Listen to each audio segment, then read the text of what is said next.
So there's the icicle valve right there in the distance. And here we have a lesion Sorry. in the ascending colon. And yeah, we are going to discuss. So I don't know, we can do a lesion. I think paramount here is a lesion assessment. Because Yeah, then very we'll much so. Very much decide so. Yeah. what we're going to do. Maybe just the background of the case. It's an elderly patient with a lot of comorbidities. So if we can avoid surgery in this patient, we would do so. That's How about if we maybe, could avoid diathermy in this situation, we would do so. yeah, I'll, yeah, we can push Anyway, let's that carry for. on. It's always an exciting start to a conversation. So I think let's start with our Get someone, blink. yeah, get someone else to do it, Lob. Yeah, I have Andrea next to me with the mic on. So Andrea, what was your blink for this lesion? Well, the shape is a little bit irregular. It's a sessile lesion, I would say. There is some area of irregular vascular pattern we can see just from afar, I would say. I think there's some extra redness. Yeah, there is some extra redness at 6 o'clock, right at the base. And I see that the shape is not completely regular, has some bumps. Small bumps, and there is no depression, over depression, I would say. No I don't see no fold deformation on GIEQs mucosa, so spontaneous bleeding. yeah, No. no. All right. So let's have a closer look then. And I think white light doesn't really advance it here, to be honest. So we're gonna click on our virtual chromo. So what do you think about this?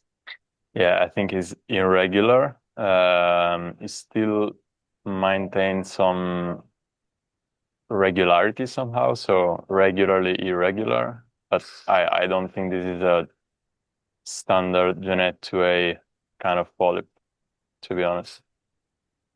As in, you find it a little bit concerning that there might be some Well, yeah, a little bit. region. There is, I think, a little bit of derangement of the vascular pattern, especially in the top area compared to the bottom. The caliber of the vessels is not identical. There are some that are smaller, some are a bit larger, and also the shape doesn't follow a regular structure. We can see here in the center, I think more clearly the most abnormal part, which still maintains some sort of regularity. So this is Genet to be for me. Okay.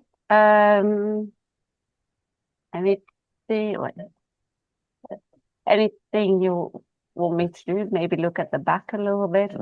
But what else about what about the other classification systems that we like to, what Paris classification is it? Paris, yeah.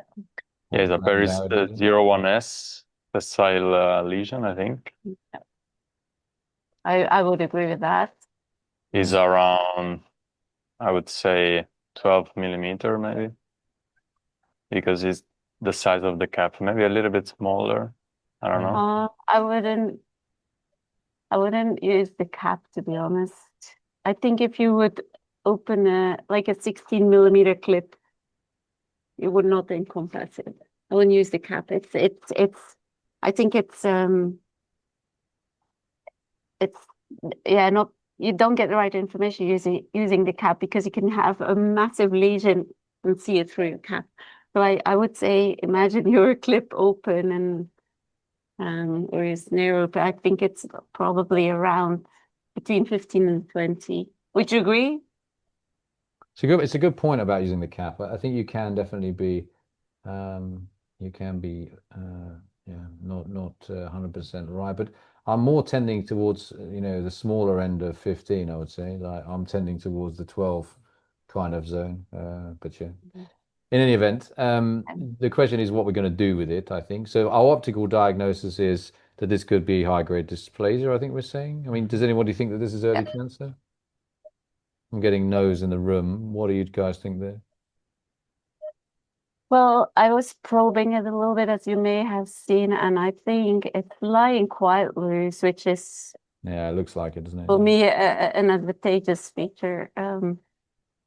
Like, yeah, it doesn't seem to be like attracted to the muscle layer. I think definitely